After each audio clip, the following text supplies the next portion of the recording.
Assalamualaikum warahmatullahi wabarakatuh. Perkenalkan, nama saya Muhammad Ginanjar. Di sini saya akan menjelaskan tentang perdagangan internasional dan pembangunan ekonomi. Jadi di sini terdapat beberapa pendapat, yaitu pro dan kontra terhadap perdagangan internasional.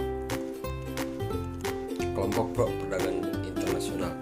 Yang pertama, Adam Smith dan David Ricardo percaya bahwa spesialisasi tenaga kerja dapat meningkatkan produktivitas dan menghasilkan produk yang lebih banyak lagi, sehingga akan mendatangkan pendapatan bagi negara tersebut lebih banyak lagi. Spesialisasi meningkatkan skala ekonomi, harga barang lebih murah, konsumsi meningkat, mendorong investasi, pertumbuhan ekonomi. Yang kedua, Alfred Marshall mengatakan bahwa perdagangan sebagai motor dari pertumbuhan ekonomi. Suatu negara lebih baik memproduksi barang yang paling murah biaya produksinya dan memberikan kesempatan bagi negara lain memproduksi barang yang lainnya. Hesker, Ohlin, dan Samuelson menemukan bahwa perdagangan internasional menciptakan efisiensi dan akan saling menguntungkan bagi seluruh negara di dunia.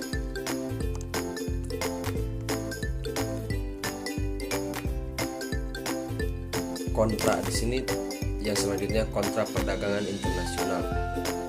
Perdagangan internasional malah merugikan negara sedangkan berkembang. Dalam teori ketergantungan dan teori pertukaran yang tidak seimbang, negara sedang berkembang tetap disiapkan menjadi negara yang interior dan dalam posisi yang kurang menguntungkan dalam sistem perdagangan dunia, sedangkan keuntungan akan selalu menguntungkan negara yang lebih maju. Raoul Prebys dan Hans Singer mengatakan bahwa perdagangan internasional membawa konsekuensi yang tidak baik bagi negara sedang berkembang dalam jangka panjang, karena negara-negara itu dipaksa untuk berspesialisasi menghasilkan barang-barang primer. Barang jenis ini memiliki elastisitas permintaan yang kecil, sehingga kecenderungannya akan semakin menghancurkan nilai tukar perdagangan. Gunnar Myrdal berargumen bahwa perdagangan internasional tidak akan mencapai keseimbangan dalam hal pembayaran balas jasa faktor produksi. Negara sedang berkembang akan selalu dirugikan akibat perdagangan internasional. Sektor perdagangan tradisional akan berkembang dalam jangka pendek, namun akan semakin hancur dalam jangka panjang, karena sektor ini hanya memproduksi barang-barang primer atau barang yang murah harganya. Arthur Lewis mengatakan ada ketidakseimbangan manfaat yang diperoleh oleh negara maju dengan negara sedang berkembang. Ada penghancuran nilai tukar perdagangan yang harus diterima oleh negara sedang berkembang itu. Oleh karena itu, Prebys Singer menyarankan agar negara sedang berkembang dapat mengenakan tarif cukai yang tinggi untuk memproteksi produk domestiknya. Lanjut, di sini terdapat bukti empiris. Yang pertama, namun ekspor masih didominasi oleh negara industri dibandingkan dengan negara sedang berkembang. Bagian negara industri dari total ekspor dunia masih lebih tinggi dibandingkan NSB.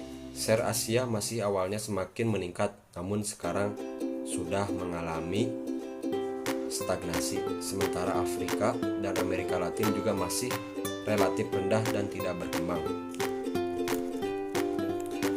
Lucas mengatakan bahwa apabila dalam perdagangan internasional negara cenderung berspesialisasi pada barang tertentu dan tergantung pada negara lain, maka spesialisasi ini tergantung pada nilai tukar barang, sehingga juga akan berbeda pertumbuhan ekonominya.